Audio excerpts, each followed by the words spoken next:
Social മീഡിയയിലൊക്കെ വൈറലായ ഒരു വീഡിയോ ഉണ്ട്. കാനഡയിലാണെന്ന് തോന്നുന്നു. ഒരു വീട്ടിൽ കുട്ടികൾക്ക് കൊടുക്കാൻ വെച്ച ഹാലോവീൻ കാൻഡി മൊത്തം ഒരു ഇന്ത്യൻ സ്ത്രീ അടിച്ചു മാറ്റുന്നത് ക്യാമറയിൽ പതിഞ്ഞതാണ് സംഭവം. ഒരു വീട്ടിൽ നിന്നല്ല, 2 വീട്ടിൽ നിന്നിങ്ങനെ അടിച്ചു മാറ്റുന്നത് വീഡിയോയിൽ കാണിക്കുന്നുണ്ട്. ഹാലോവീൻ സമയത്ത് വീടിന് മുന്നിൽ കാൻഡി വെക്കുന്നതും വീട്ടിലേക്ക് വരുന്ന കുട്ടികൾക്ക് അതിൽ നിന്ന് എടുത്തു കൊടുക്കുന്നതുമൊക്കെ വിദേശങ്ങളിലുള്ള ഒരു കസ്റ്റമാണ്. അങ്ങനെ കൊടുക്കാൻ വെച്ച കാൻഡീസ് ആണ് ഈ ചുരിദാർ ഇട്ട സ്ത്രീ മൊത്തത്തിൽ എടുത്തുകൊണ്ടു പോകുന്നതായി കാണുന്നത്. ഈ വീഡിയോയുടെ താഴെ വന്ന കമന്റ്സ് എന്തായിരിക്കുമെന്ന് ഊഹിക്കാമല്ലോ. ഇന്ത്യക്കാരെ മൊത്തത്തിൽ അങ്ങ് പരിഹസിക്കൽ തന്നെ. കുറെ റേസിസ്റ്റ് കമന്റുകൾ. ചുരിദാർ ഇട്ടതുകൊണ്ട് അത് ഇന്ത്യൻ സ്ത്രീ തന്നെയായിരിക്കുമെന്ന് ഉറപ്പിച്ചാണ് കമന്റ്സ് മൊത്തം. കാൻഡീസ് മാത്രമല്ല, ഡെക്കറേഷൻ വെച്ച ലൈറ്റ്സും അവർ കട്ടെടുക്കുന്നുണ്ട്. ഇങ്ങനെ ഇന്ത്യക്കാരെ പരിഹസിക്കുന്ന ടൈപ്പ് വീഡിയോസ് ഇന്ന് സോഷ്യൽ മീഡിയയിൽ ധാരാളമാണ്. ഓൺലൈനിൽ ഏറ്റവും കൂടുതൽ അബ്യൂസ് ചെയ്യപ്പെടുന്ന ഒരു രാജ്യമായി ഇന്ത്യ ഇന്ന് മാറുന്നുണ്ട്. അതിന് പലപ്പോഴും കാരണങ്ങൾ ഉണ്ടാക്കുന്നത് നമ്മൾ തന്നെയാണെങ്കിലും എന്തുകൊണ്ടാണ് ഓൺലൈനിൽ ഇന്ത്യക്കാർ ഇത്രയധികം ഹേറ്റ് നേരിടുന്നത് എന്ന് ചിന്തിച്ചിട്ടുണ്ടോ? അതിന് 2 കാരണങ്ങളുണ്ട്. ഒന്ന്, നമ്മുടെ കയ്യിലിരിപ്പ് തന്നെയാണ്. 2, അത് സോഷ്യൽ മീഡിയയിലൂടെ ചില സ്ഥാപിത താല്പര്യക്കാരിലൂടെ എക്സാജറേറ്റ് ചെയ്യപ്പെടുന്നുണ്ട്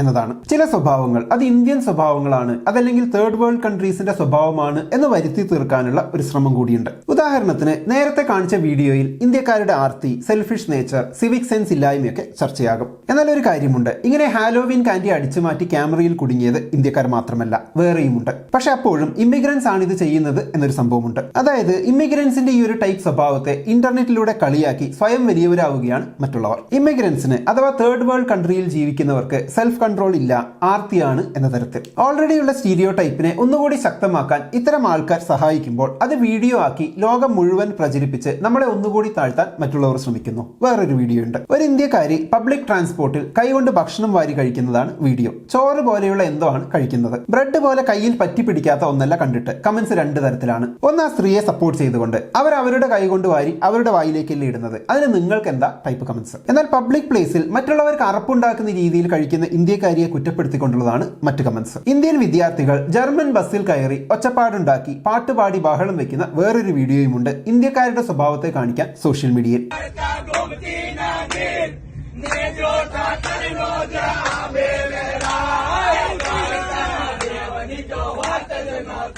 വേറൊന്നുള്ളത്, ഒരു ബസ് കയറാൻ തിക്കും തിരക്കും കൂട്ടുന്ന ഇന്ത്യക്കാരുടെ ഒരു വീഡിയോ ആണ്. സ്വദേശികൾ അത് കണ്ട് അമ്പരപ്പോടെ നോക്കി നിൽക്കുന്നതും കാണിക്കുന്നുണ്ട്. ഇന്ത്യക്കാർക്ക് ക്യൂ നിൽക്കാൻ അറിയില്ല എന്നതിന്റെ ഒരു നേർക്കാഴ്ച. സംഭവം ഇങ്ങനെ ഇന്ത്യക്കാരെ അവരുടെ ചില സ്വഭാവത്തെ ലക്ഷ്യമാക്കി സോഷ്യൽ മീഡിയയിൽ കടന്നു കറങ്ങുന്ന ഇത്തരം വീഡിയോസ് ഇന്ത്യക്കാരുടെ വില നന്നായി ഇടിക്കുന്നുണ്ട് എന്നതിൽ തർക്കമൊന്നുമില്ല. അതിലേക്ക് കൂടുതലായി പോകുന്നതിന് മുമ്പ് പ്രവാസികൾക്ക് യൂസ്ഫുൾ ആയിട്ടുള്ള ഒരു കാര്യം പറയാനുണ്ട്. പ്രവാസികൾ നല്ല രീതിയിൽ പണം സമ്പാദിക്കാൻ ആഗ്രഹിക്കുന്നവരും കിട്ടുന്ന ശമ്പളത്തിന്റെ വലിയ പങ്കും കുടുംബത്തിന് വേണ്ടി ചെലവഴിക്കുന്നവരുമാണ്. എന്നാൽ ഇങ്ങനെ കുടുംബത്തെ സ്നേഹിക്കുന്ന പ്രവാസികൾ പലപ്പോഴും മറന്നു പോകുന്ന പ്രധാനപ്പെട്ട ഒരു കാര്യമുണ്ട്. അത് പലപ്പോഴും കുടുംബത്തെ കൊണ്ടെത്തിക്കുന്നത് ഒരു വലിയ സാമ്പത്തിക ബാധ്യതയിലേക്കാകാം. എന്താണെന്ന് വെച്ചാൽ, ഇന്ന് നമ്മൾ സമ്പാദിക്കുന്നു, കുടുംബത്തിന്റെ ചെലവുകൾ നോക്കുന്നു, അങ്ങനെ കുടുംബം നന്നായി പോകുന്നു. നാളെ നമുക്ക് പെട്ടെന്ന് മരണം സംഭവിക്കുകയോ മറ്റോ ചെയ്താൽ കുടുംബത്തിന്റെ സാമ്പത്തിക കാര്യങ്ങൾ ഇന്നത്തെ പോലെ തന്നെ തുടരുമെന്ന് നിങ്ങൾക്ക് ഉറപ്പുണ്ടോ? പലരും അതേപറ്റി ചിന്തിക്കുന്നില്ല. ഇവിടെയാണ് ടേം ഇൻഷുറൻസിന്റെ പ്രാധാന്യം. പോളിസി ഹോൾഡർക്ക് പോളിസി കാലയളവിൽ ഞാൻ നേരത്തെ പറഞ്ഞ പോലെ മരണം സംഭവിച്ചാൽ ഫാമിലിക്ക് വലിയൊരു തുക കവറേജായി കിട്ടുന്ന ലൈഫ് ഇൻഷുറൻസിന്റെ ലഘുവായിട്ടുള്ള ഏറ്റവും അഫോർഡബിൾ ആയിട്ടുള്ള രൂപമാണ് ടേം ഇൻഷുറൻസ്. ഈ വീഡിയോയുടെ ഡിസ്ക്രിപ്ഷൻ ആൻഡ് കമന്റ് ബോക്സിൽ കൊടുത്തിരിക്കുന്ന ലിങ്കിൽ പോയാൽ നിങ്ങൾക്ക് 820 രൂപ പോലുള്ള ചെറിയ തുകയ്ക്ക് 2 കോടി രൂപ വരെ കവറേജ് കിട്ടുന്ന ടേം ഇൻഷുറൻസ് പ്ലാൻസ് കാണാൻ കഴിയും. ഇവിടെ ഇന്ത്യയിലെ 51ഓളം മികച്ച കമ്പനികളെ കമ്പയർ ചെയ്ത് നിങ്ങൾക്ക് ഏറ്റവും സ്യൂട്ടബിൾ ആയ പ്ലാൻ എടുക്കാം. പ്രവാസികൾക്ക് 18% GST ഇളവുണ്ട്. കൂടാതെ ആനുവലായി പ്രീമിയം അടച്ചാൽ 5% വരെ അഡീഷണൽ ഡിസ്കൗണ്ടും ഉണ്ട്. അങ്ങനെ ആകെ 23% വരെ നിങ്ങൾക്ക് സേവ് ചെയ്യാൻ കഴിയും. കൂടാതെ NRIs ഇന്ത്യയിൽ നിന്ന് എടുക്കുകയാണെങ്കിൽ മറ്റ് വിദേശ രാജ്യങ്ങളെ അപേക്ഷിച്ച് 30 മുതൽ 50% വരെ കുറഞ്ഞ ചെലവിൽ നമുക്ക് ടേം ഇൻഷുറൻസ് എടുക്കാൻ സാധിക്കും. ഞാൻ ഡിസ്ക്രിപ്ഷൻ ആൻഡ് കമന്റ് ബോക്സിൽ കൊടുത്തിരിക്കുന്ന ലിങ്കിൽ പോയി പല പ്ലാനുകൾ താരതമ്യം ചെയ്ത് നിങ്ങൾക്ക് ഏറ്റവും യോജിച്ച ഒരു ടേം പ്ലാൻ എടുത്തു വെക്കുക. അതല്ലെങ്കിൽ സ്ക്രീനിൽ കൊടുത്തിരിക്കുന്ന ഈ QR കോഡ് സ്കാൻ ചെയ്താലും മതിയാകും. എന്നാൽ നമുക്ക് വീഡിയോയിലേക്ക് തിരിച്ചു വരാം. ഇന്ത്യയിലെ ഭക്ഷണം കാണിക്കുന്ന ചില ഫുഡ് വ്ളോഗുകളിലെ വൃത്തിയില്ലായ്മ, പിന്നെ ചില NRI വ്ളോഗേഴ്സ് എക്സാജറേറ്റ് ചെയ്ത് കാണിക്കുന്ന ചില ഇന്ത്യൻ രീതികൾ, അങ്ങനെ സോഷ്യൽ മീഡിയയിൽ ഇപ്പോൾ ഇന്ത്യക്കാർക്ക് നല്ല ഡാമേജ് ആണ്. പൊതുസ്ഥലത്ത് വൃത്തിയില്ലാതെ പെരുമാറുന്നു, ക്യൂ പാലിക്കാൻ അറിയില്ല, പബ്ലിക്കിൽ ഒച്ചപ്പാടുണ്ടാക്കുന്നു, ആൾക്കാർ കൂടിയാൽ അതായത് ഒരു ഗ്രൂപ്പിൽ പെട്ടാൽ തനി കച്ചറ സ്വഭാവം കാണിക്കുന്നു, മര്യാദയ്ക്ക് ഡ്രസ് ചെയ്യാൻ അറിയില്ല, നിയമങ്ങൾ പാലിക്കാൻ അറിയില്ല,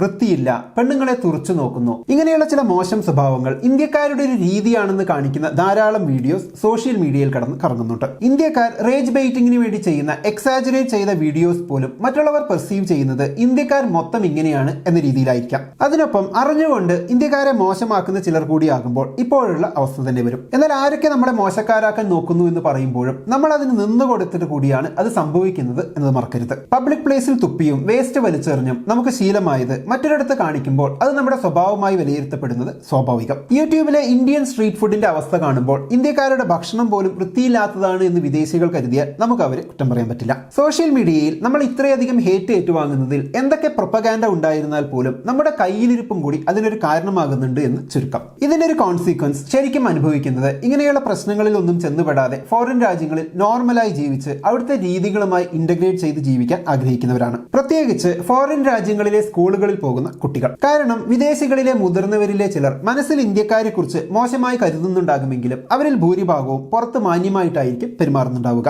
എന്നാൽ അവരുടെ അൺഫിൽറ്റേർഡ് ആയിട്ടുള്ള സംസാരം വീട്ടിൽ നിന്ന് കേൾക്കുന്ന അവരുടെ കുട്ടികൾ സ്കൂളിൽ ചെന്ന് ഇന്ത്യൻ കുട്ടികളെ പരിഹസിക്കും. ഇതിന് ഉദാഹരണമായി ജർമ്മനിയിൽ ഈ അടുത്ത് നടന്ന എന്റെ ഒരു സുഹൃത്ത് പറഞ്ഞൊരു സംഭവം ഓർക്കുന്നു. പഹൽഗാമിലെ തീവ്രവാദി ആക്രമണത്തിന് ശേഷം ഇന്ത്യയും പാകിസ്ഥാനും തമ്മിലുള്ള ടെൻഷൻ പീക്കിൽ നിൽക്കുന്ന സമയം സുഹൃത്തിന്റെ ഒരു ഇന്ത്യൻ ഫ്രണ്ടിന്റെ ചെറിയ കുട്ടിയെ കിൻഡർ ഗാർട്ടനിൽ വെച്ച് ഒരു പാകിസ്ഥാൻ കുട്ടി ഉന്തിയിട്ടു. നിന്റെ ആളുകൾ ഞങ്ങളുടെ ആളുകളെ കൊല്ലുന്നു എന്നതായിരുന്നു അങ്ങനെ ചെയ്യാനുള്ള അവന്റെ കാരണം. എന്നാൽ ഈ രണ്ട് കുട്ടികളുടെ പേരൻസ് തമ്മിൽ നല്ല ബന്ധത്തിലുമായിരുന്നു. പക്ഷേ ഈ സംഭവത്തിൽ നിന്ന് മനസ്സിലാക്കാം അവരുടെ വീടുകളിൽ അവരുടെ പ്രൈവറ്റ് സ്പേസിൽ തീർച്ചയായും അത്ര നല്ല സംസാരങ്ങളല്ല നടക്കുന്നത് എന്ന്. ഈ സംഭവം കേട്ടപ്പോഴാണ് എനിക്ക് മനസ്സിലായത് മുതിർന്നവർ ശ്രദ്ധിക്കാതെ ചെയ്യുന്ന പല കാര്യങ്ങളും കുട്ടികളെ നന്നായി അഫക്ട് ചെയ്യുമെന്ന്. ചില ഇന്ത്യക്കാരുടെ ഇങ്ങനെയുള്ള ഷോ ഓഫിന് വേണ്ടിയുള്ള പ്രവൃത്തികളും അറിയാതെ നമ്മുടെ രീതിയായി മാറിയിട്ടുള്ള ചില അൺസിവിക് ആയിട്ടുള്ള പ്രവൃത്തികളും ഒക്കെ മറ്റ് NRIസിനെയും അവരുടെ കുട്ടികളെയും നന്നായി ബാധിക്കുന്നുണ്ട് എന്നെങ്കിലും ചിലർ തിരിച്ചറിയുന്നത് നന്നായിരിക്കും. പിന്നെ വീഡിയോയുടെ തുടക്കത്തിൽ പറഞ്ഞ പ്രവാസികൾക്കായുള്ള ടേം ഇൻഷുറൻസിനെ പറ്റി ഒന്നുകൂടി ഓർമ്മിപ്പിക്കുന്നു. സാമ്പത്തിക സ്വാതന്ത്ര്യത്തിലേക്ക് കടക്കുന്നതിന് വേണ്ട ആദ്യത്തെ സ്റ്റെപ്പായി ഇത്തരം ടേം ഇൻഷുറൻസിനെ കാണാം. ഞാൻ ഡിസ്ക്രിപ്ഷൻ ആൻഡ് കമന്റ് ബോക്സിൽ കൊടുത്തിരിക്കുന്ന ലിങ്കിൽ പോയാൽ ഇന്ത്യയിലെ 51ലധികം കമ്പനികളെ താരതമ്യം ചെയ്ത് 23% വരെ ഡിസ്കൗണ്ട് നിങ്ങൾക്ക് ടേം ഇൻഷുറൻസ് എടുക്കാൻ കഴിയും. അതല്ലെങ്കിൽ സ്ക്രീനിൽ കൊടുത്തിരിക്കുന്ന ഈ QR കോഡ് സ്കാൻ ചെയ്താലും മതിയാകും. ഈ വീഡിയോയെ കുറിച്ചുള്ള നിങ്ങളുടെ അഭിപ്രായം കമന്റ് ബോക്സിൽ എഴുതുമല്ലോ. നമുക്ക് അടുത്ത വീഡിയോയിൽ വീണ്ടും കാണാം. ബൈ.